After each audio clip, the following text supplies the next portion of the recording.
დღეს 13 წლის წინ ზუსტად ამ დღეს ქართულმა ხალხმა დაამარცხა ხელისუფლება, რომელიც ყველაფერს ქართულს ებრძოდა და სძულდა, დაამარცხა მარიონეტული რეჟიმი, რომელიც ხვების გეოპოლიტიკური თუ სხვა ინტერესებისთვის საქართველოს პაიკად წირავდა.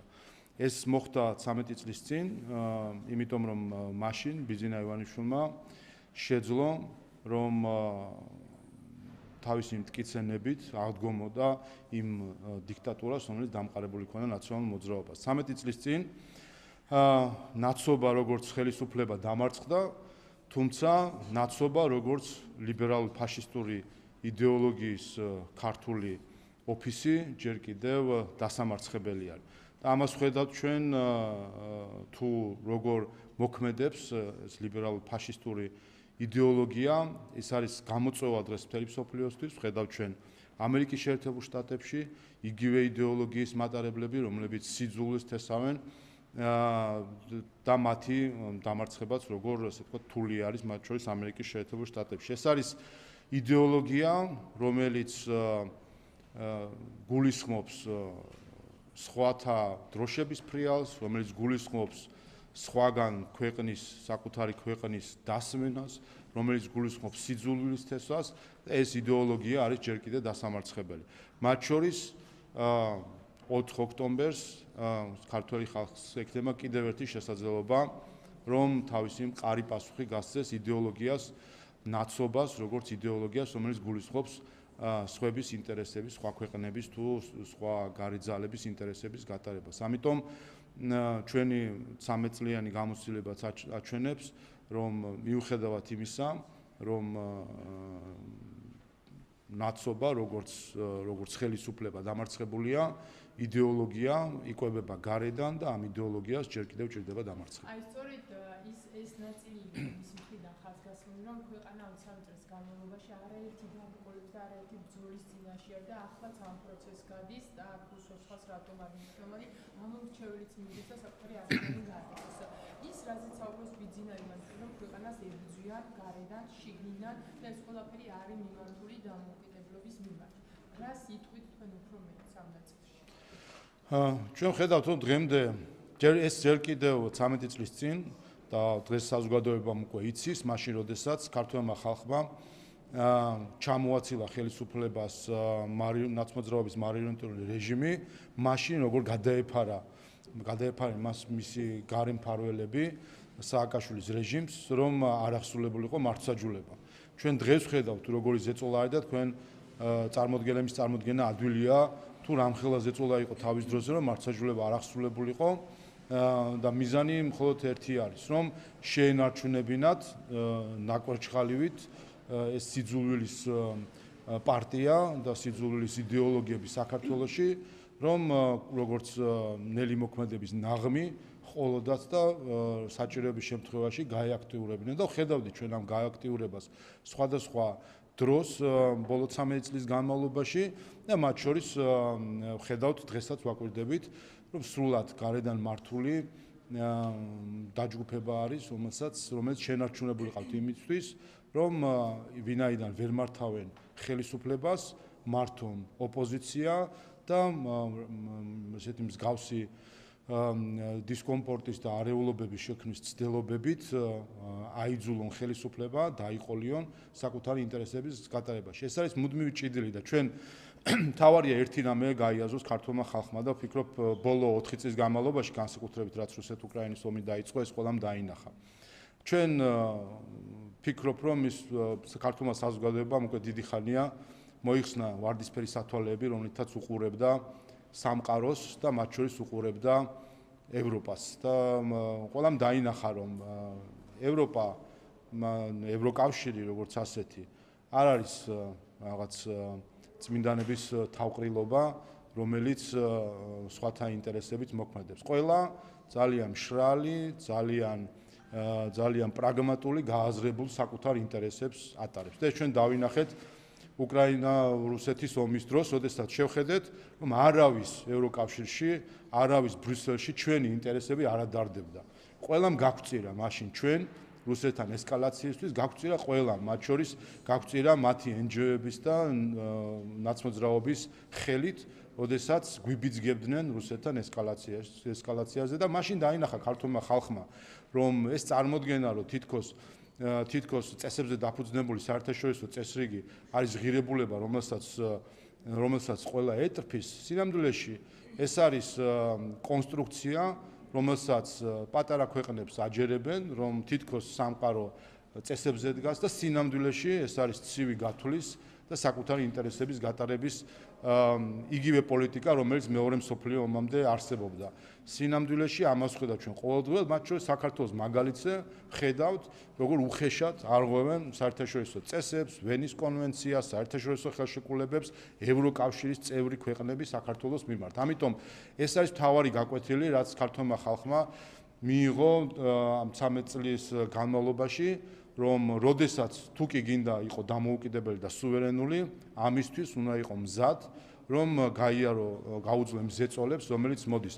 დამოუკიდებლობა და თავისუფლება არც საბჭოთა კავშირის უჩუქებია ჩვენთვის, მოვიპოვეთ და არც სხვა მიმართულებიდან არავინ გვაჩუქებს ამას. ყველას ენდომება ყოველთვის და ამას ვხედავ ჩვენ დღესაც, რომ არის სურვილი, რომ მოგძიძგნონ ჩვენი სუვერენიტეტის ნაწილი და ჩვენი მთავარი ამოცანა არის, რომ არ დავთმოთ ჩვენი სუვერენიტეტი და დამოუკიდებლობა. საქართველოს პარალელურად საუბრობს მშვიდობის ფასზე,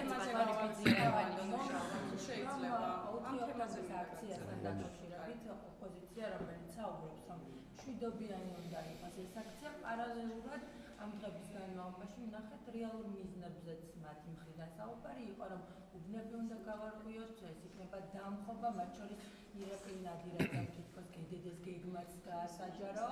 აი, რასთან გვაქვს საქმე და რა იქნება თქვენი პასუხი? არჩევნებამდე საკმაოდ მცირედ ფიქრობ, რომ ყველაფერი დღეს უკვე ცხადია, ჩვენ ნახეთ, რომ არის საჯაროდ გაცხადებული, რომ იგეგმება ძალადობა ნაცმოძრაობის მხრიდან. 4 ოქტომბერს გეგმავენ ისინი უკვე ცხადია, რომ გეგმავენ ძალადობას და ჩვენ ნახეთ, რომ ევროკომისიის პრესპიკერმა სოლიდარობა გაუმოუცხადა ნაცმოძრაობის მიერ დაგეგმილ ძალადობას. ეს არის, რა თქმა უნდა, გამოუგნებელი სკანდალი, როდესაც საჯაროდ არ ვიცი მე წამოწდენა იყო თუ რა იყო, მაგრამ საჯაროდ ევროკომისიის პრესპიკერმა გაიზიარა პასუხისმგებლობა ნაცმოძრაობის მიერ დაანონსებული ძალადობის მიმართ. ამიტომ კიდევ ერთხელ გავიმეორებ და ეს ყველამ უნდა კარგად გაიაზროს შინ და გარეთ. 4 ოქტომბერს ნებისმიერი ძალადობა, რაც კი მოხდება ნაცმოძრაობის და აქციის ორგანიზატორების და მონაწილეების მხრიდან, ამაზე პასუხისმგებლობა გაზიარებული აქვს ევროკომისიას მისი სპიკერის სახით, შესაბამისად ევროკავშირის საელჩოსაც, რომელსაც ამასთან დაკავშირებით რაიმე გამიჯნა არ გაუკეთებია. ამიტომ ყველას ვეუბნები კიდე ერთხელ, მოხდება ერთი ფაქტიც ძალადობისა, ერთი ქვაც გაისვრიან, აღარ ვსაუბრობ მოლოტოვის კოქტეილებზე და სხვა პიროტექნიკაზე, რომელიც ესე როგორც ჩანს ევროპული ღირებულების ერთ-ერთი ქვაკუთხედი არის, მოხდება ერთი ფაქტიც, რაც ფაქტიც მოხდება, ამაზე პასუხისმგებელი იქნებიან ისინი, ვინც სოლიდარული არიან მოძალადეების მიმართ და რაც შეეხება სახელმწიფოს ძალიან მშვიდად და საქმიანად აკვირდება შესაბამისი სამსახურები, რაც ხდება, ყველაფერზე არის ინფორმაცია, მათ შორის ნახეთ თქვენ სხვადასხვა სქემები, როგორ იყენებენ მათ შორის საგანმანათლებლო დაწესებულებებს იმისთვის, რომ შიდა ტერორისტები მოამზადონ, ყველაფერი ეს არის დაკვირვების ქვეშ, ყველა ინფორმაციები არის ცნობილი, ყველა ეს კავშირები არის ცნობილი, როგორც კი იქნება ძალადობის ფაქტი, როგორც კი იქნება შესაბამისი სისხლის სამართლის პასუხისმგებლობისთვის საკმარისი წინაპირობები, რა თქმა უნდა, სახელმწიფო იმოქმედებს. კიდევ ერთხელ, არავის და მათ შორის არც ბრიუსელის რომელიმე ბიუროკრატს ჩვენ საქართველოს 90-იან წლებში არ დავაბრუნებინეთ. თუ კი ასე ზედაპირულად და გულცივად უყურებენ ქვეყანას და გონიათ, რომ შეუძლიათ საკუთარი პოლიტიკური ინტრიგებისთვის გამოიყენონ საქართველოს, ამაში ძალიან მწარი ცდება ნებისმიერი ადამიანი ნებისმიერ თანამდებობაზე, ნებისმიერ ქვეყანაში. ნადირაძეზე კითხავთ, შესაძლოა სამინისტროს გეგმას ავრცელებენ ისინი, რასაც წინათ მიხალე ამათობას ხო, რომ ეს გეგმა არის ძველი შაიშმელაშვილის ძველი გეგმა, რომელიც დააუარეს თავის დროზე და ახლა ფეიქ ინფორმაციებს ავრცელებენ სოციალურ ქსელშიო. არ არის ეს რეალური გეგმა, როგორ აფასებთ ზოგადად ამას და რაზე მიუთითებს მათი მხრიდან? ნუ საერთო ჯამში აჩვენებს მათ განწილულ მდგომარეობას. ნახე მეც და ნუ სასაცილოა ხო, იმასაც კი არ დააკვირდნენ, რომ დიდი ხანია უკვე საქართველოს პარლამენტის შემოსასვლელი ჭიშკრები, სხვანაირად გამოიყურება, მათ შორის დამატებითი გამაგრებაც აქვს, სწორედ იმიტომ, რომ შიდა ტერორისტები ყავს, რომელიც გარედან იკვებებიან. ასე რომ ნუ ეს ამან გაყიდა საბოლოო ჯამში, რომ ეს არის შაიშმელაშვილის მიერ რაღაც მიწოდებული რაღაც ფურცლები და ეს აჩვენებს ერთ რამეს. პირველი რომ რაც შეეხება ბატონ შაიშმელაშვილს.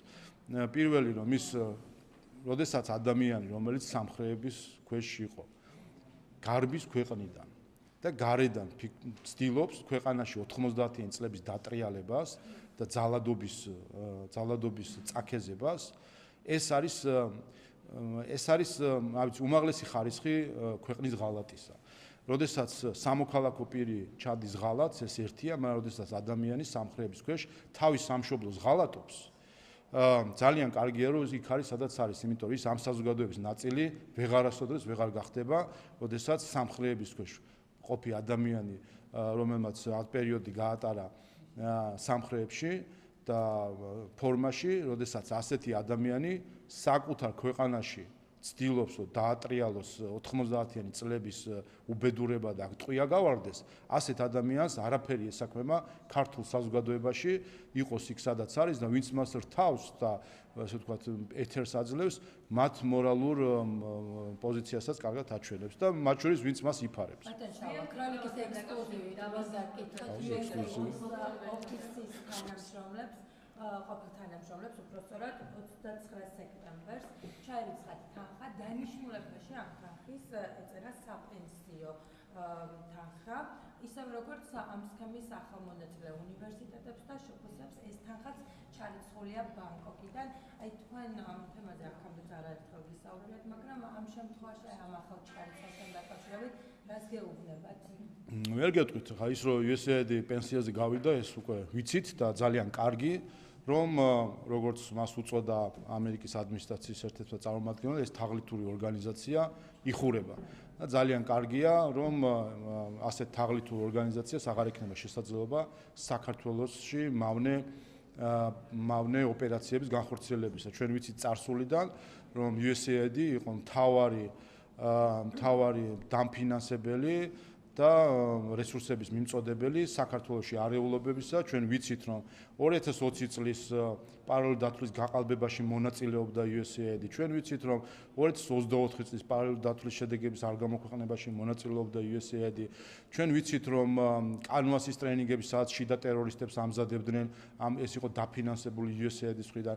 ეს იყო ერთი დიდი თაღლითური ორგანიზაცია, რომლის მთავარი მიზანი იყო სხვა ქვეყნებში არეულობის შეტანა და საქართველოს ამ მხრივ, მათ შორის დაფინანსების რაოდენობის მხრივ იყო გამორჩეული და სწორედ ამისი შედეგი იყო საქართველოში სხვადასხვა დროს, სხვადასხვა არეულობები. ასე რომ, რა თქმა უნდა, ყველა ამგვარი ორგანიზაცია, რომლის მიზანიც არის სხვა ქვეყნებში არეულობის შეტანა და მისი როგორც პრეზიდენტმა ტრამპმა თავის პირველივე განკარგულებაში აღნიშნა ქვეყნებისთვის ძირის გამოთხრა და საზოგადოებებისში დაპირისპირების შეტანა, ესეთი ორგანიზაციები იხურება. ასე რომ, არც პენსია ღმერთმა შეარგოს ყველას თუ კი ეს პენსიის სახით არის, მაგრამ ესეც კარგია, რომ როგორც იქნა ორგანიზაცია, რომელიც საქართველოში წლების განმავლობაში არეულობის მთავარი დამფინანსებელი იყო, იკეტება, ასე რომ ვინც პენსიას იღებს, უსურვებ რომ თავის პენსიამ შვიდად მოიხარო,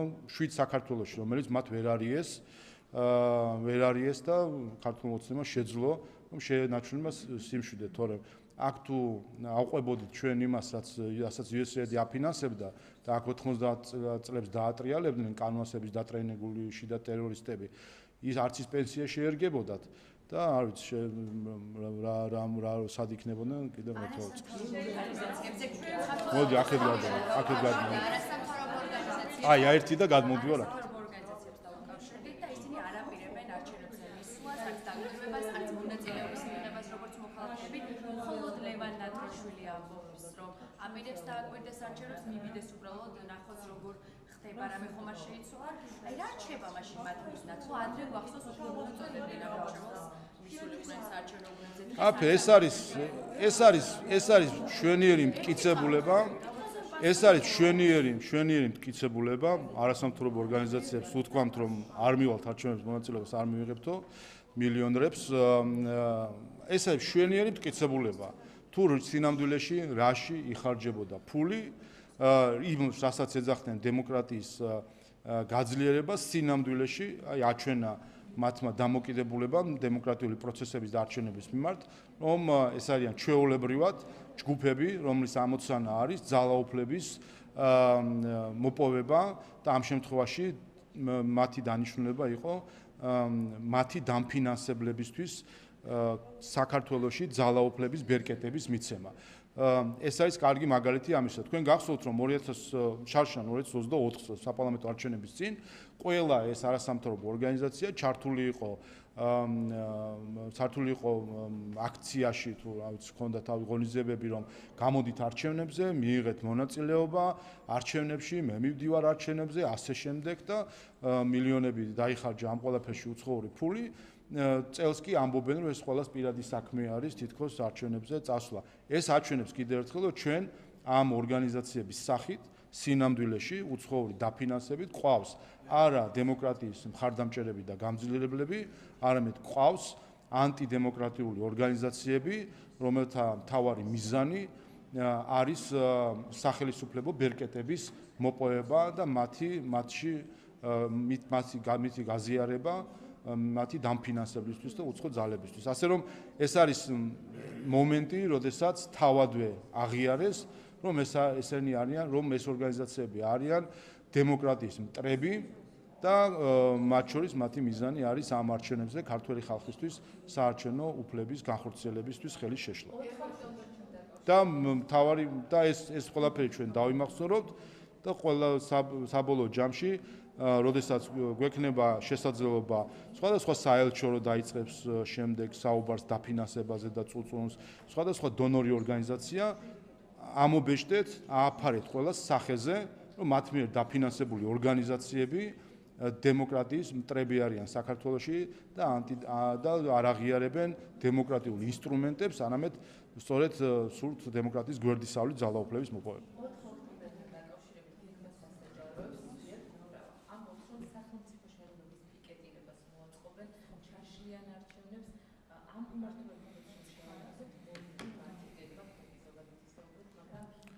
კიდევ ერთხელ საარჩევნო უფლების განხორციელებაში ხელის შესვლა არის სისხლის სამართლის დანაშაული.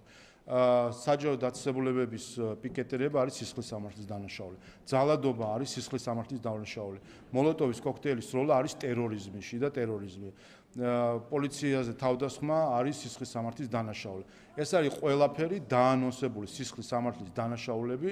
ნაცმოძრაობა 4 ოქტომბერს აორგანიზებს და აანონსებს სისხლის სამართლის სხვადასხვა სისხლის სამართლის დანაშაულის ჩადენას და არის სირცხვილი, რომ დაანონსებულ სისხლის სამართლის დანაშაულის ჩადენას სოლიდარობას უცხადებს ევროკომისია მისი პრესპიკერის სახით. ამიტომ ჩვენ ამას უნდა შევხედოთ როგორც ერთიან გეგმას საქართველოს 90-იან წლებში დაბრუნებისა. ამიტომ უნდა გვახსოვდეს რომ ერთი რამ რომ საქართველოს მისი სახელმწიფო ინსტიტუტები დიდი ხანია უკვე გაცდნენ 90-იან წლების მდგომარეობას, რა თქმა უნდა, არავინ არ მისცემს არავის შესაძლებლობას, რომ ჩაედინოს სისხლის სამართლის დანაშაული და დარჩეს დაუსჯელი. მაგრამ აქვე კიდევ ერთხელ ყველა ხმამაღლა მოლაპარაკე დიპლომატის და სოციქსელების დიპლომატის გასაგონად და დონორების თუ უცხო პოლიტიკოსების გასაგონად ვიტყვი. ყოველდღიურად ნაცმოძრაობა და მასთან გაერთიანებული NGO-ები აანონსებენ სისხლის სამართლის დანაშაულების ჩადენას.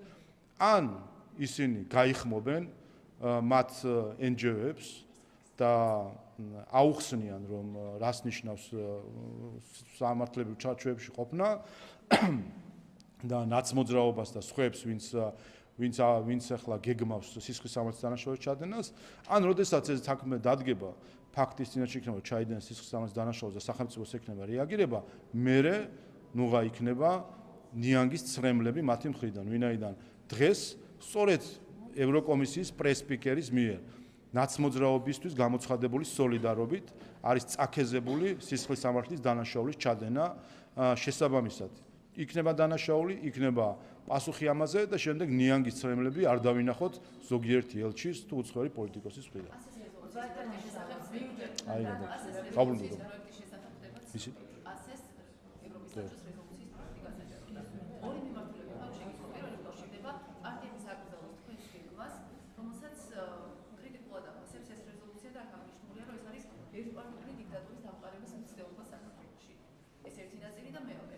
აქ არის მოწოდება წერილ სახელმწიფოების მისამართით, რომ მოამზადოს სახელმწიფოთა შორის განაცხადი და ამ განაცხადით მიმართონ სტრასბურგის ევროსამართლოს იმისთვის, რომ შესაძლებელი გახდეს, რომ საქართველოს შეასრულოს ყველა ის ვალდებულება, რაც ევროპის საბჭოს წევრობა, რასაც გვაკისრებს ჩვენ. ხო, საუბარი ევროსამართლოსთვის მიმართვაზე, ჩინურს და ქართული ოსების წინააღმდეგ თუ ასე გასაგებად ვიტყვით და ასევე ერთპარტიული დიქტატურის საფრთხეც. რაც შეეხება ნაციონალურ მოძრაობასთან დაკავშირებით საკონსტიტუციო საარჩევნებს, აბა რა უნდათ? რა არის? ევროპა არის რომ წამების ადამიანების მწამებელს უწოდო პოლიტიკოსი? შეგახსენებთ რომ ეს ის პასე არის, რომელსაც რეზოლუცია მიიღო და მიხეილ სააკაშვილს უწოდა პოლიტპატიმარი. ასე რომ მათი მორალური სტანდარტი ბევრად უფრო დაბალია ვიდრე ქართული სახელმწიფოებრიობის და ქართული ღირებულებებისა. ამიტომ ჩვენ რა თქმა უნდა ამ დონეზე ვერ დავალთ იმ მორალურ სტანდარტზე, რომელიც გულისხმობს მიხეილ სააკაშვილის პოლიტპატიმრად მოხსენებას, რაც იკადრა თავის დროზე პასემ. და მიზეზი მარტივი არის. პასე გახლავთ სხვადასხვა ქვეყნების პარლამენტის წევრების კრებული და კი ვაკვირდებით როგორი პარლამენტის წევრები არიან, აგერ აქ ყავდნენ 2024 წლის 11 ნოემბერს არჩევნებიდან ერთ კვირაში ყავდნენ რამდენიმე ქვეყნის საგარეო კომიტეტების ხელმძღვანელები და მათ შორის შვედეთის ხელისუფლების წარმომადგენელმა კომიტეტის თავმჯდომარემ ხალხს მოუწოდა მაიდნისკენ. ანუ ხოცვა-ჟლეტისკენ მოუწოდებდა ხალხს. ასე რომ კიდევ ერთხელ და შესაბამისად ეს ხალხი არის ზუსტად პასეში წარმოდგენილი და სამწუხაროდ პასეს იყენებენ როგორც საკუთარი პოლიტიკური ინტრიგების მიღწევის ინსტრუმენტს და პოლიტიკურად მოტივირებულია შესაბამისად ამგვარი პროექტები. რაც შეეხება თავად პროექტს მე გავეცანი და სასწაულია რომ რამდენიმე აბზაცი არის და ყველა აბზაცი არის ტყუილი. ან ხო ამასაც ხო მოხერხება უნდა. ყველა აბზაცი შეგვიძლია გავიაროთ აბზაცს, ყველა აბზაცი არათუ მანიპულაცია, დეზინფორმაცია, ჩვეულები ტყუილი არის, ასე ვთქვათ, რომელსაც ნუ ამიტომაც გვაქვს საერთო ჯამში ასეთი მდგომარეობა, რომ აღარ არსებობს სამწუხაროდ ზოგიერთისთვის რაიმე სტანდარტი ღირებულებებისა, არის მხოლოდ პოლიტიკური მიზანი და პოლიტიკურ მიზანს არგებენ შემდეგ ასეთი სახის ტექსტებს. რაც შეეხება შინაარსს და პოლიტიკურ პარტიებს კიდევ ერთხელ შევეხები, ხომ? აგერ მოლდოვაში არჩევნებამდე 2 დღით ადრე მოხსნეს 2 პარტია. რამე გაგიგიათ კრიტიკული შენიშვნა ამასთან დაკავშირებით. მათ შორის მანამდე მოლდოვაში გაუქმებულია მოლდოვა რა მნიშვნელობა პრორუსულია თუ პროამერიკული რა მნიშვნელობა აქვს, მაგრამ საქმე იმაში არის, რომ კანონის ჩარჩოების მიღმა არის თუ არ არის, არ ღვევს თუ არა კონსტიტუციას თუ არ ღვევს. ამაზე ხო საუბარი.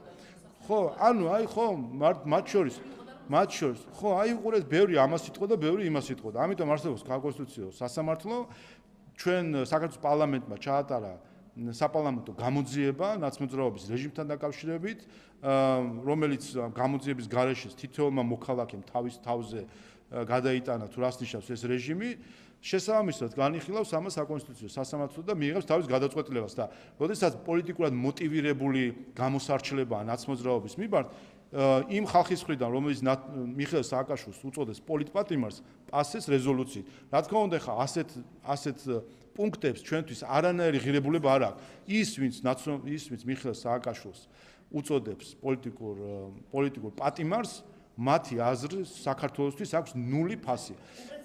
რაც შეეხება ოღონდ მიმართ საქმე ხო იმაშია რომ სტრასბურგის სასამართლოს რაც შეეხება ვინც კი მიმართა ყველა დამარცხდა საქართველოსთან მათ შორის აი ეს ხალხი მიხეილ სააკაშვილს რომ ესარჩლებოდნენ გახსოვთ თქვენ ევროკავშირის ელჩები რომლებიც ცრუ ნარატივის დემარშით მივიდნენ იუსტიციის მინისტრთან და ითხოვდნენ მიხეილ სააკაშვილის გაყვანას ქვეყნის გარეთ და რეალურად მის გათავისუფლებას. ხო დამარცხდნენ რამდენიმე კვირაში საქართველოსთან და ამხილა სტრასბურგმა რომ ეს ელჩები ცრუ ნარატივით და ყალბი ნარატივით ითხოვდნენ მიხეილ სააკაშვილის ქვეყნიდან გაყვანას.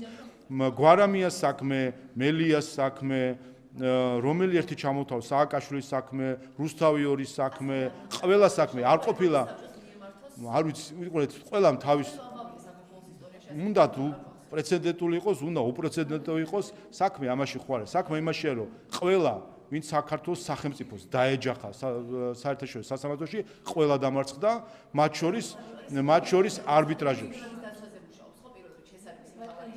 არ ვიცი, მე ანუ ხალხი ეს დოკუმენტი შედგენილია იმ ხალხის მიერ, რომელიც მიხეილ სააკაშვილს უწოდეს პოლიტპატიმარს. წერტილი, მორჩა ხა ამაზე. არა, რა თქმა უნდა, იმ ხალხის მხრიდან, რომელიც მიხეილ სააკაშვილს ეძახის პოლიტპატიმარს, ეს არის მათი რეპუტაციის დაზიანება უპირველეს ყოვლისა. ხალხი, რომელიც ეს ხალხი უკვე ბევრჯერ დამარცხდა საქართველოსთან, საერთაშორისო სასამართლოში. ეს ხალხი დამარცხებული. ეს ხალხი რაც უნდათ ის განაგდო მათი გადაწყვეტილება არც კი ვიცი ეს რა ინსტრუმენტია ეს არის ჯამში, მაგრამ რაც უნდათ ის გააკეთოს. საქმე იმაში არის, რომ არ გვადარდეს. იმიტომ რომ ვინც კი საქართველოს დაუდგა სასამართლოში ყველა დამარცხდა. ეს ხალხი ბევრჯერ დამარცხდნენ საქართველოსთან, მათ შორის სტრასბურგის სასამართლოში. დამარცხდნენ გვარამიას საქმეზე, აი ჟურნალისტის სინდისად რო გამოგვიცხადეს, დამარცხდნენ გვარამიის საქმეზე, მელიას საქმეზე, სააკაშვილის საქმეზე, ყველა საქმეზე ეს ხალხი უკვე დამარცხებულია. ამიტომ ამ თაღალდებს, რა თქმა უნდა, არანაირი დატვირთვა ქართული ხალხისთვის არ აქვს. ის ხალხი, რომელიც მიხეილ სააკაშვილს მოიხსენებს პოლიტპატიმრას, მათი მორალური სტანდარტი არის იმდენად დაბლა, რომ საქართველო, რა თქმა უნდა, ამას სერიოზულად ვერ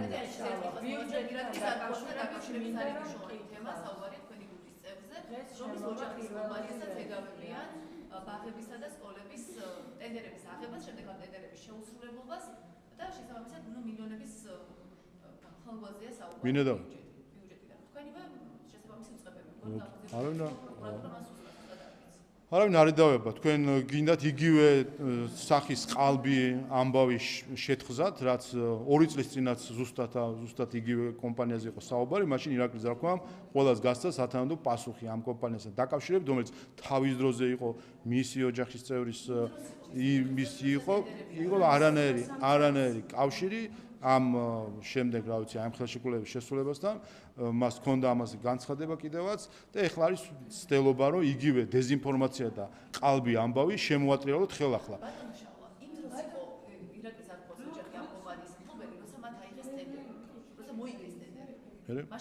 მე პრობლემა არ ვიცი ხა როდის რა იყო, მაგრამ პრობლემა არა უყურეთ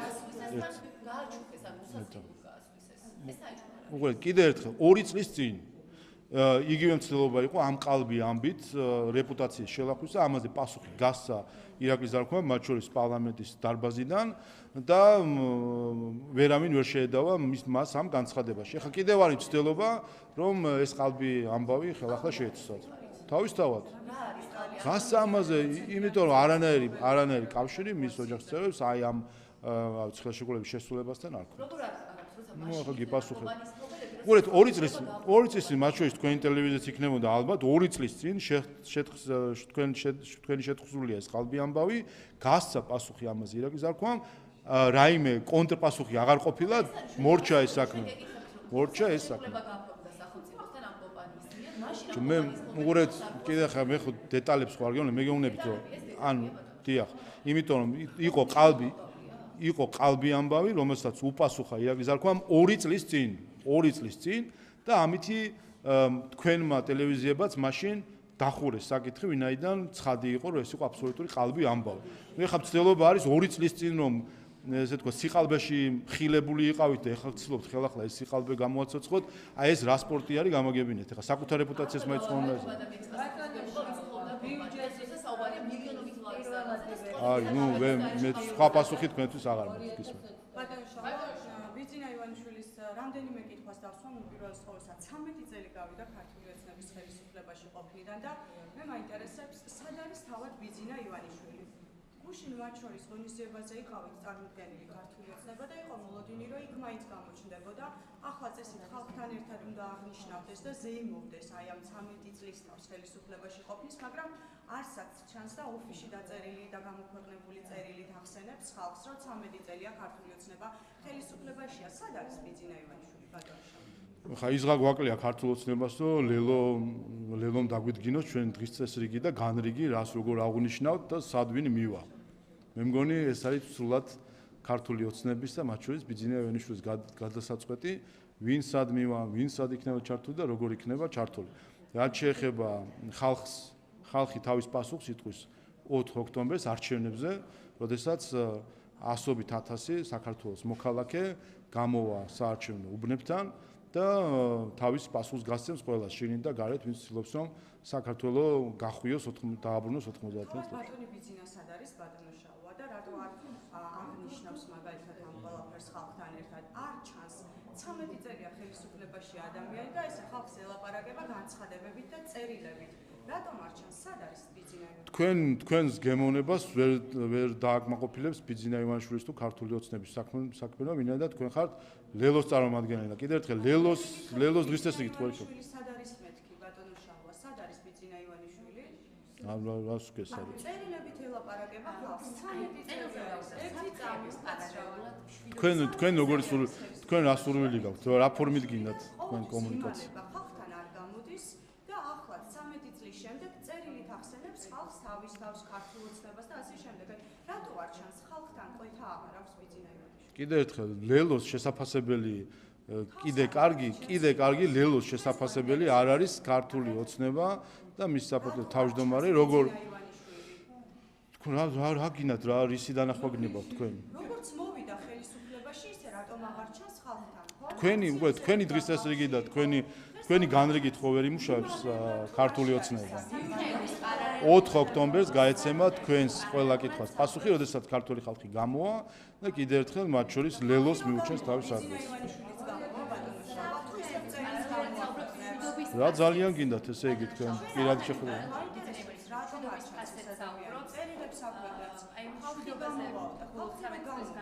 ივანიშვილი რატომ არ ჩანს ამ დროს? 13 წელი გავიდა შვიდობის ხასიათს აუქმებს ბატონო საფრთხეების პარალელურად. არა, იმიტომ რომ თქვენ კიდევ ვთქვით, თქვენი გადასაწყვეტი და განრიგის დასადგენი არ არის, ვინ როგორ იმოქმედეს, იმიტომ რომ თქვენი დასადგენი არ არის. საფრთხეების პარალელურად შვიდობის ხასიათს. რა, კითხვა გეზარებათ თუ რა ხდება? არა, კითხვა არ გვეზარება. ბიძინა ივანიშვილს ხომარეზარება ხალხთან გამოსვლა. კიდევ ერთხელ, ლელოს განრიგით ვერ იმოქმედებს ქართული ოცნება. ლელოს განრიგით აგე პასუხს მიიღებთ 4 ოქტომბერს.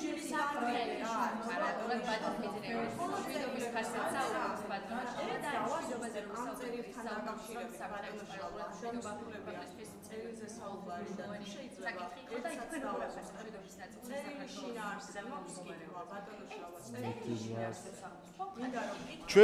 ჩვენ რაც შეეხება 1 ოქტომბერს და მათ შორის ბიძინა ივანიშვილის განცხადებას, რაც შეეხება მშვიდობას და მშვიდობის შენარჩუნებას. ჩვენ ვართ ალბათ ჩვენს ისტორიაში მათ შორის უნიკალური პერიოდის მომსწრე, როდესაც გვაქვს დამოუკიდებელი ქვეყანა, 13 წლიანი უწყვეტი მშვიდობა და ამისი შედეგები არის თვალნათელი. რას ნიშნავს? რა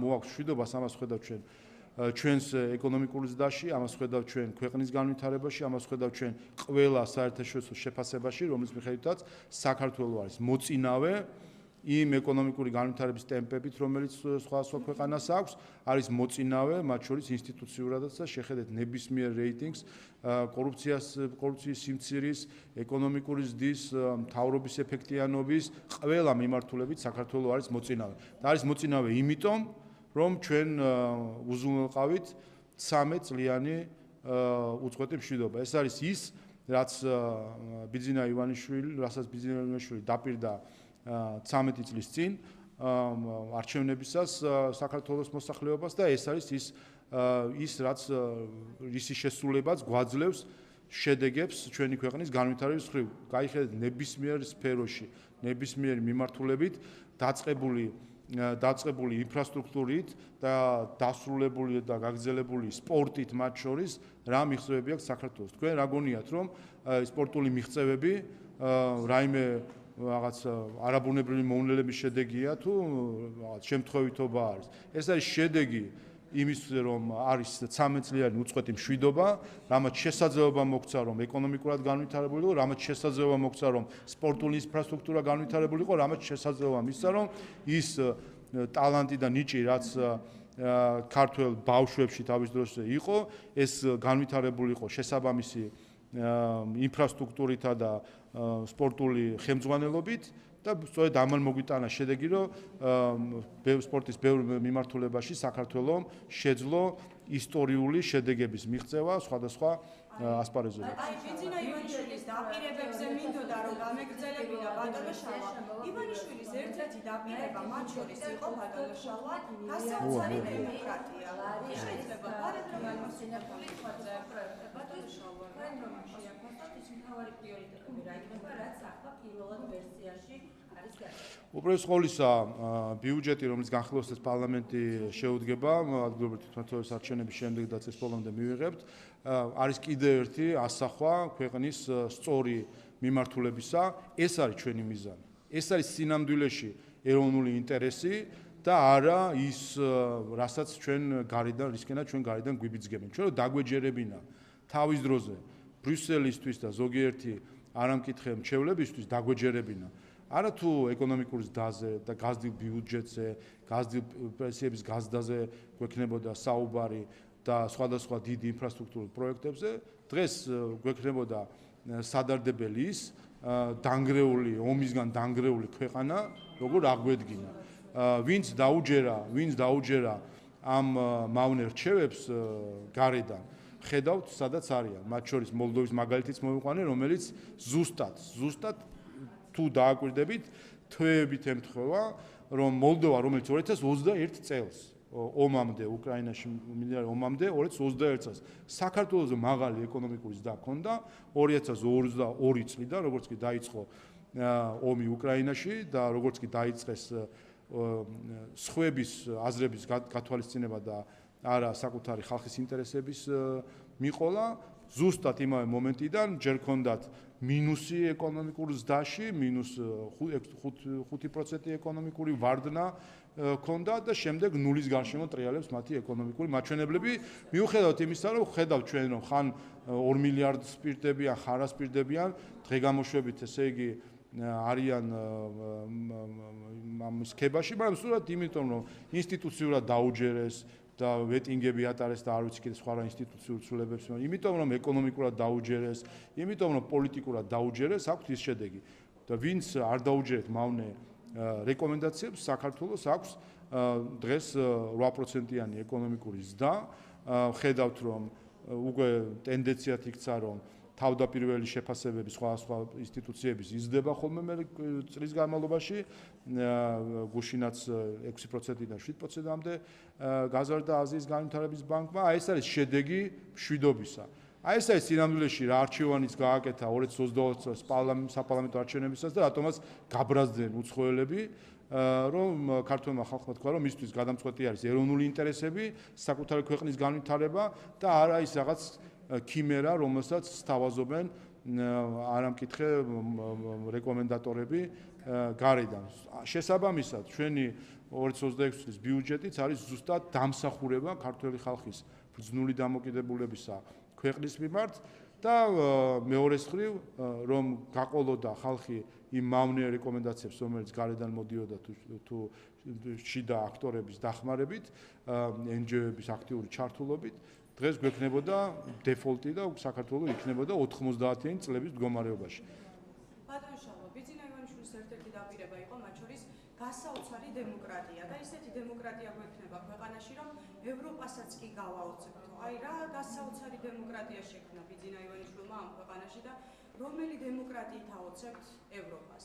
15 კაცი რუსთაველის გამზის გადაკეთავს და ამის საშუალება აქვს, მე მგონი ამაზე მეტი, აბა წადით და ბერლინში გადაკეთით 15 ადამიანმა ესა პოცდამერ პლაცი, ან წადით და პარიზში გადაკეთეთ შანზელიზზე, ან წადით და რომელიმე ქვეყანაში 15-მა კაცმა გადაკეთეთ და რომ წადით და 15-მა კაცმა გადაკეთეთ და პოლიცია როგორც მოგეპყრობათ, იმას კი ვხედავთ დღესდღეობით კადრებით, იქნება ეს გერმანული პოლიცია, ფრანგული თუ სხვა პოლიცია, როგორი ბრუტალობით მიგაბრძანებენ, აი როგორ ბრუტალობით მიგაბრძანებენ შემდეგ ციხეში, ამას ნახავთ.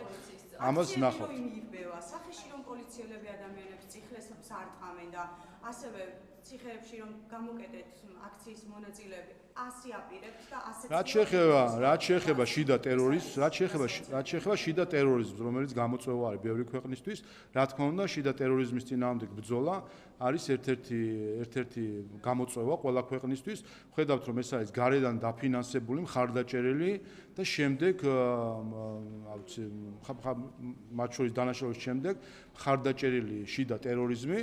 თქვენ კადრები გაქვთ ნანახი მოლოტოვის კოქტეილს, რომ ისვრიან ადამიანები, მათ შორის 4 ადამიანი არის მოლოტოვის კოქტეილის როლისთვის დღეს გასამართლებელი. ნანახი გაქვთ? არა, ნანახი გაქვთ. თქვენ ნანახი გაქვთ თუ არა? ნანახი გაქვთ თუ არა? მარტივი კითხვა, გასაგებია. ნანახი გაქვთ თუ არა? და ამასთან პრობლემა გაქვთ რამე? მაგას მივალ მაგამდე. ამასთან პრობლემა გაქვთ რამე, რომ თქვენ პრობლემა გაქვთ რამე, რომ მოლოტოვის კოქტეილს რო ისვის ადამიანი, ის ადამიანი ჩარჯდეს ციხეში. ამის მიმართ რამე პრობლემა გაქვთ? გაქვთ თუ არა პრობლემა? კარგი, სხვა. კი ბატონო, ვიდეო კადრები ხო ნანახია? ვიდეო კადრები ნანახი გაქვთ? მოლოტოვის კოქტეილის გაქვთ? ტყუილია, ეს არის ეს არის ტყუილი არის კეზერაშვილის დონის ტყუილი. ნანახი გაქვთ, ეს თან მათ შორის ეს კადრები თავად მათ გაავრცელეს, ხო? თავად მათ გაავრცელეს ლაივში. ხავთ ნანახი კადრები, როგორ ისვლიან მოლოტოვის კოქტეილს და არ გაქვთ ხო პრობლემა, რომ შესაბამისად უნდა დაიჭიროს ადამიანი. თქვენ კადრები ნანახი გაქვთ სპეცსაზღვრებს, რომ წიხლებით შედგა ადამიანი პარლამენტის, ხო? ნანახი გაქვთ. არა, ნანახი გაქვთ. უნდა იყოს თუ არა? კარგი, ეხლა ამიხსენით ერთი რამე. ეხლა ამიხსენით ერთი რამე. თუკი თქვენს ნანახი გაქვთ კადრები მოლოტოვის კოქტეილს, როგორ ესვლიან ადამიანებს და ცდილობენ მათ ცოცხლად დაწვას. თუკი თქვენს გაქვთ ნანახი კადრები, რომ ეს ადამიანები, ვინც ახლა ციხეში არიან, წიხლებით როგორ შედგნენ პოლიციელს, მათ შორის ხელში სავარაუდოდ დანაეჭირა, ეს თუ ნანახი გაქვთ, თუკი ეს სწორია, რომ ასეთი ადამიანი დაისაჯეს, მაშინ ამიხსენით, რას ნიშნავს ჩეხეთის საგარეო საქმეთა სამინისტროს გუშინდელი გაცხადება, რომ მიუღებელ რას ნიშნავს ჩეხეთის განცხადება, რომ მიუღებელ პირებად გამოაცხადა, მათ შორის გამოაცხადა შინაგან საქმეთა მინისტრის მოადგილე იმ საფუძვლით, რომ ის ამართლებდა პოლიციის მოქმედებას. აი ესა, უყურეთ და ერთი და მეორე, როგორ აფასებთ უცხოელი ელჩების და სხვადასხვა ქვეყნების განცხადებას, რომ ეს ადამიანი გარეთ უნდა გაუშვათ. კიდე ერთხელ, ანუ ჩვენ შევცახდით, რომ მოლოტოვის კოქტეილის მსროლელი უნდა იძეს ციხეში. აი ხა წადით და იმ ეგრეთ წოდებული სინდისის მოძალადეების სიიდან ამოიღეთ მოლოტოვის კოქტეილის მსროლელები. სადამ მოლოტოვის კოქტეილის მსროლელების მხარეს იდგება ბრიუსელი, სადამ ბრიუსელი იდგება მოლოტოვის კოქტეილის მხარეს, სადამ ბრიუსელი რომელიც აფინანსებდა მოლოტოვის კოქტეილის კამპანიას, ამას არ გაემიჯნება, მანამდე ის ღირებულებითი უფსკული, სადაც დღეს ბრიუსელი იმყოფება, ვერანაირად ამ უფსკულიდან ვერ ამოვა. და მანამდე ქართველი ხალხი, რა თქმა უნდა, საკადრის პასუხს გასცემს ყველა ასეთ ქმედებას, მათ შორის ჩეხეთის საგარეო საქმეთა სამინისტროს გუშინდელ სამარცხვინო საქციელს, რომელიც არის თავდასხმა ქართულ ხალხს. ირაკლის არტუასთან ნამდვილად მაინტერესებს, იმიტომ რომ ნახეთ, ეს კომპანია ბატონიშალა ლაგი კაპიტალი, რომელიც ირაკლის არტუას სიძეს ეკუთვნოდა ბიუჯეტიდან ფულის მოპარვაში არის ღირებული და კონტრაქტები, რომლებიც დადებული არის 2023 წელს, ემთხვევა იმ დროს, როცა კომპანიის 50%-იანი წილის მფლობელი იყო ირაკლის არტუას სიძე. შეიძლება თუ არა რომ გამოძიება მივიდეს ირაკლის არტუას სიძემდე. 2 წლის, ხო იყო 2 წლის წინანდელი, 2 გავიგე, მაგრამ ხო, მაშინაც ზუსტად იგივე ფაქტია.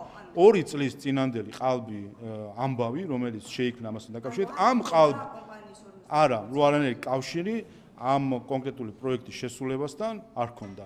ამაზე გასცა პასუხი ირაკლის არ გვაქვს, თუ კი გნებავთ რაიმე დამატებითი საკითხი, კითხეთ მას და ეს დეტალები ყველას მას ეწოდება, მაგრამ უყურეთ 2 წლის წინ ქონდათ ყალბი ამბავი აწყობილი, ჩაიშალა ეს ყალბი ამბავი, გასცა ამას პასუხი ირაკლის არ ქონდა, ჩაიშალა. ხო და ეს ყველაფერი ხო მაშინაც ხო იცოდეთ ეს რაღაც რიცხვები, რასაც ახლა საუბრობთ, ხო? ამ რიცხვებზეც გასცა ყველა თუ თარიღებს გასცა პასუხი, ჩაიშალა მაშინდელი ყალბი ამბავი, ეხლა გინდათ 2 წლის თავზე გააცოცხლოთ ყალბი ამბავი. დააკავეს ის, ვინც ხელშეკრულების შესრულებისას ჩაიდინა დანაშაული, რომელზეც არის შესაბამისი რეაგირება.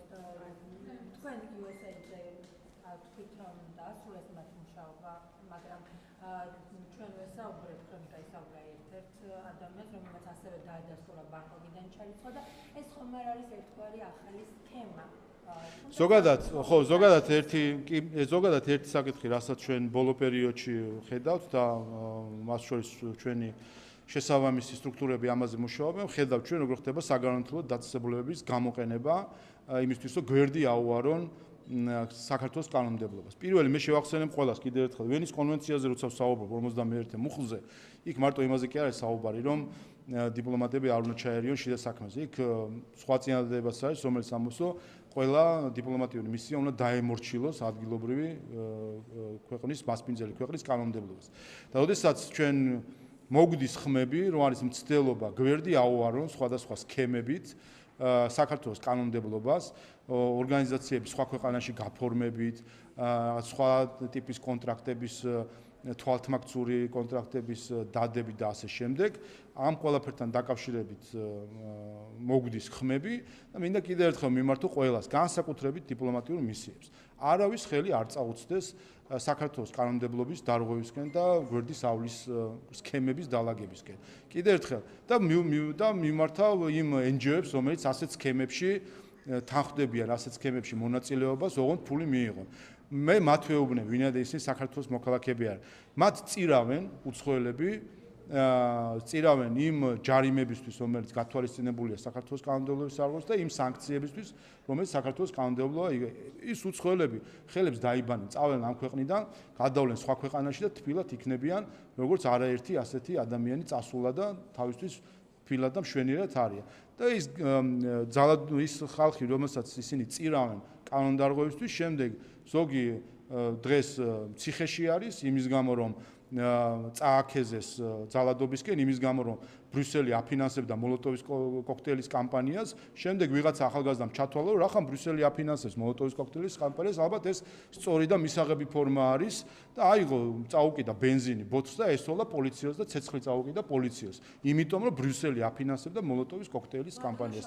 ის ვინც აფინანსებდა ევროპის დემოკრატიის ფონდის რომელიღაცა თანამშრომელი, რომელიც ამას აფინანსებდა, იმან ხელები დაიბანა და სადღაცას ბრიუსელში, პარიზში თუ არ ვიცი მე ზემო ამსტერდამში თბილად არის მოწყობილი, კარგად გემრიელა თავისი ხელფასიდან აქ და მის მიერ მოლოტოვის კოქტეილის კამპანიით წაქეზებული ადამიანი დღეს ის ციხეში. ჩვენი მოქალაქე, ახალგაზრდა ადამიანები თუ ძველგაზრდა, ამას მნიშვნელობა არ აქვს. აი ასევე მიმართავ მე NGO-ებს. ამ სქემებს, რომელსაც ისინი მათ სთავაზობს ზოგიერთი დონორი, რომ საქართველოს კანონმდებლობის გვერდისავლით და ქართველი ხალხისგან მალულად მისცენ მათ დაფინანსება, ამ სქემებში ნუ ჩაერთვებიან და ყველა ასეთ სქემებს ჩვენ ხედავთ, ვიცით, ნუ ჩაერთვებიან ასეთ მცდელობები რო არის და ასეთი აზრები ტრიალებს, ნუ ჩაერთვებიან ასეთ სქემებში, ვინაიდან თავად აგებენ პასუხს საქართველოს კანონმდებლობის წინაშე, ხოლო ის დონორი ხუთს დაიფარებს და წავა თავის სამშობლოში დაბრუნდება და თბილად სადღაცას კოქტეილს დალევს. ამიტომ ეს და მეორე ჩვენ ნახეთ სქემა მათ შორის საქართველოს უნივერსიტეტთან დაკავშირებით, სადაც ფაქტობრივად შიდა ტერორიზმის საწვრთნელ ბაზად აქციეს სხვადასხვა მისი სართული თუ ოთახი. პირდაპირ ვნახეთ ესე იგი ერთ-ერთი ასეთი წვრთნა, სადაც ახალგაზრდებს, სკოლის მოსწავლეებს ეუბნებიან, რომ ტერორიზმს აქვს ნათელი და ბნელი მხარე. შეიძლება ეს ტერორიზმი ცუდი იყოს, შეიძლება კარგი ტერორიზმიც არსებობდეს. რომ ადამიანებისთვის ადამიანის ტერორიზმი რას ნიშნავს? ნიშნავს მკვლელობას,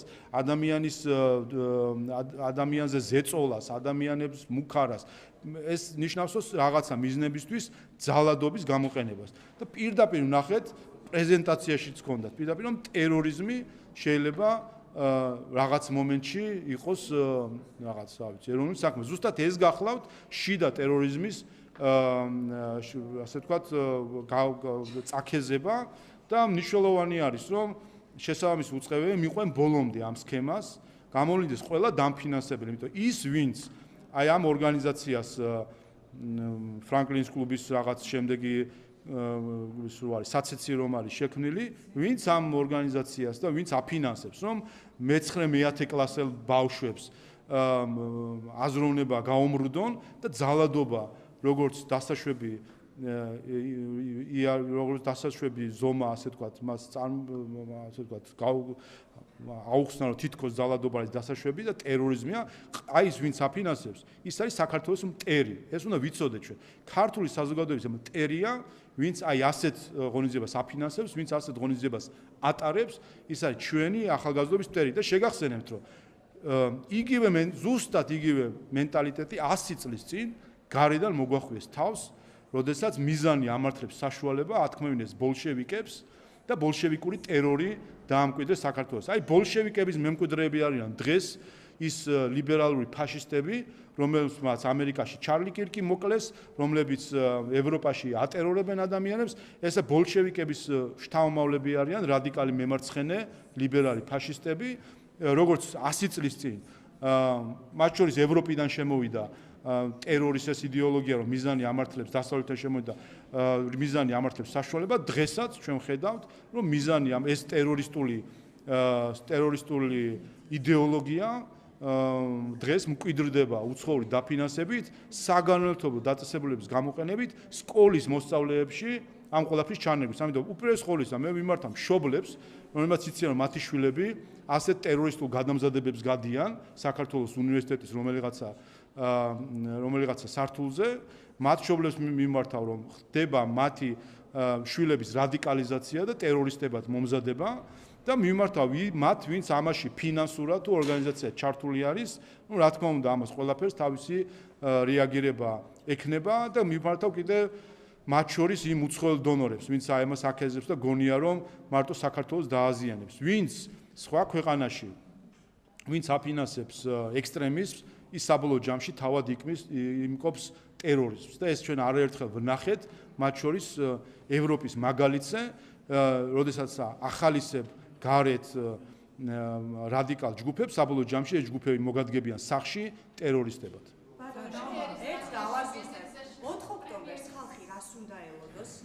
გასაჯაროებული გეგმის და ანგაჟონილი ინფორმაციის შემდეგ რა მოლოდინი უნდა გქონდეს ქართული ოცნებისგან აქციის პირველი ეს გეგმა არის ყალბი მარტივად თქვენც კი შეგიძლიათ ამხილოთ ჩახვალთ ქვემოთ შეხედავთ ჭიშკარს და ჩემზე კარგი ჩემზე ხოდა როგორ ფიქრობთ ის ფოტო როგორი არის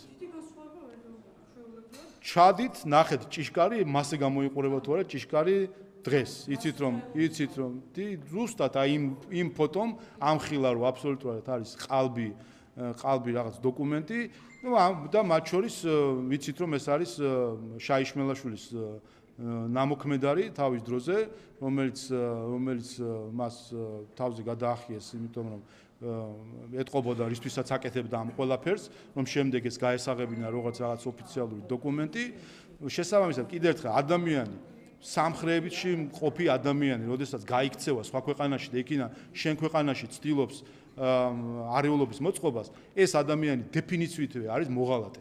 ამიტომ მოღალატეები საქართველოს საზოგადოებასთან არანაირი კავშირი მათ არ უნდა იყოს სადაც არის, შვენივრად არის ის და სხვათა შორის აი ვინც მას ინახავს, საბოლოო ჯამში მას მიუბრუნდება მისი ასეთი ტერორისტული აზრები, რომელიც მას აქვს.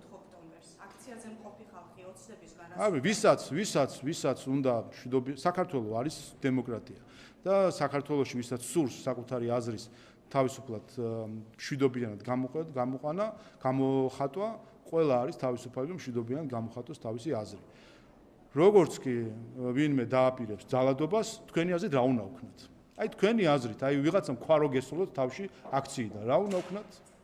გასაგებია, ხო? ამიტომ არაფერი, მე ჩვენ კიდე ერთხელ საქართველოს დემოკრატია ყველა შეუძლია მშვიდობიანად გამოხატოს თავისი აზრი, ყველა მოძალადე, რა თქმა უნდა, პასუხს აგებს. როგორ აგებს პასუხს ეს ნახეთ ჩვენ წინა შემთხვევებთან დაკავშირებით და მეორე, რა თქმა უნდა, ვინც პოლიციაზე იძალადებს, ვინც საქართველოს პარლამენტის დაწვას გადაწყვეტს, კიდევ ერთხელ როგორც შაშან გადაწყვიტეს, ამ ჯერზე ვერც ერთი უცხოელი მათი მფარველი ხელს ვეღარ დაიბანს. მე მინდა ეს შევპირდე ყველა უცხოს, ვერავინ ხელს ვერ დაიბანს. ვინც დღეს თვალს უხუჭავს ამ რადიკალებს, ვინც დღეს აქეზებს ამ რადიკალებს. მათ შორის რამდენიმე დღის წინ ნაციონალური მოძრაობა, რომელიცაც დაანონსებული აქვს ძალადობა, იმყოფებოდა ბრიუსელში.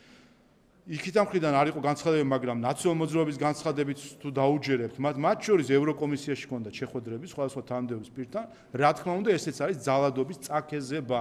ამიტომ იქნება ერთი ფაქტის ძალადობის, ამაზე ხელს ვეღარ დაიბანს მათ შორის ევროკავშირი, მათ შორის ბრიუსელი, რომლის პრესპიკერმაც სოლიდარობა გამოუცხადა წინასწარ დაანონსებულ ძალადობას. რა თქმა უნდა, ნებისმიერ ძალადობას გაეცემა შესაბამისი პასუხი. ვინაიდან ჩვენ აქ შიდა ტერორიზმს და მოძალადეებს, რა თქმა უნდა, გასავალი ვერ ექნება. ვინაიდან დღეს მთავარი სამიზნე ნახეს რა, რომ ქართველების ნებას და ქართველების არჩევანს ვერ შეცვლიან, ნახეს რა, გარიძალებმა ეს ყველაფერი, დღეს მათი მთავარი სამიზნე არის ქვეყნის სტაბილური განვითარება. ამიტომ მთავარი იარაღი მათთვის არის არეულობის მოწყობა 4 ოქტომბერს 100,000 ქართველი ხალხი ამორჩეველი გამოვა და პასუხს გასცემს ყველას საარჩევნო ყუთთან.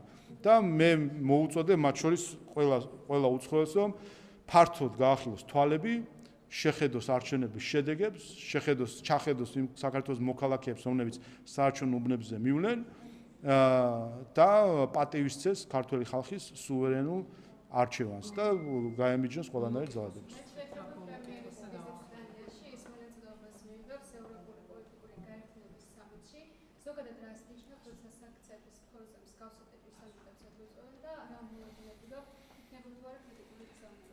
ჩვენ ზოგადად ჩვენი პოლიტიკა არის დიალოგის პოლიტიკა.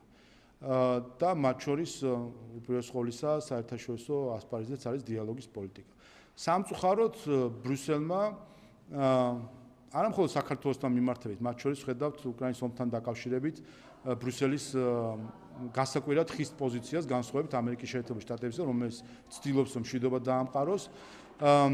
ხედავთ რომ ბრიუსელს აქვს ევროპისთვის არასაკადრისი უჩვეულო ჩაკეტილობა და ძალის პოზიციიდან საუბრის ტაქტიკა არჩეული საქართველოსთან დაკავშირებით.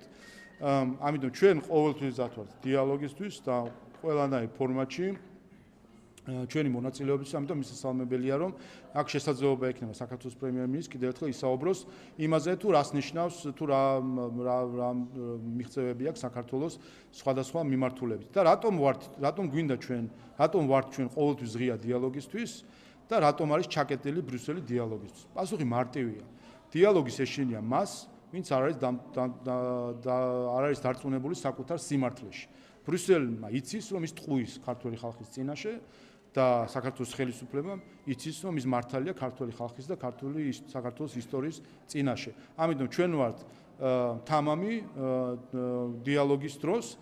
ბრიუსელი არის ჩაკეტილი, ვინაიდან იცის, რომ არ გააჩნია მყარი არგუმენტები იმისთვის, რომ საკუთარი დამოკიდებულება ქართველი ხალხის მიმართ, თავდასხმები ქართველი ხალხის მიმართ გაამართლოს.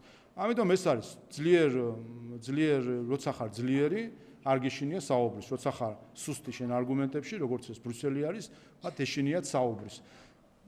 მოუწოდებ, რომ დაუბრუნდნენ ევროპულ ღირებულებებს. ჩვენ ეგეთი ევროპა გვაქვს თავის დროზე აშენებული, როგორც ჩანს ზოგიერთმა ევროპაში გადაუხვია იმ ევროპას, რომელსაც საფუძველი ჩვენ ჩაუყარეთ მათ შორის, ჩვენ ერთგული ვართ ევროპის ჭეშმარიტი ღირებულებების მიმართ და ზოგიერთს ხედავთ, რომ ხმლის ქნევაში არიან, ოღონდ თავის ოთახში ჩაკეტილები იქნებიან ამ ხმალს და რა ვიცი ებრძვიან წარმოსახვით მტრებს დამშვიდნენ გამოვიდნენ და დაუბრუნდნენ დიალოგის რეჟიმს ისაუბრონ ქართულ ხალხთან ქართული ხალხის იგნორირება არ გამოუვათ 3000 წელი აქ ვარ და ვერავინ ვერ დაგვაიგნორირდა და ხა ნუ მაინც და მაინც ბრიუსელის ევროკომისიის პრეს-სპიკერი ქალბატონის იგნორირების იმედად ნუ დარჩებიან ამიტომ ჩახედონ ქართულ ხალხს თვალებში და ესაუბრონ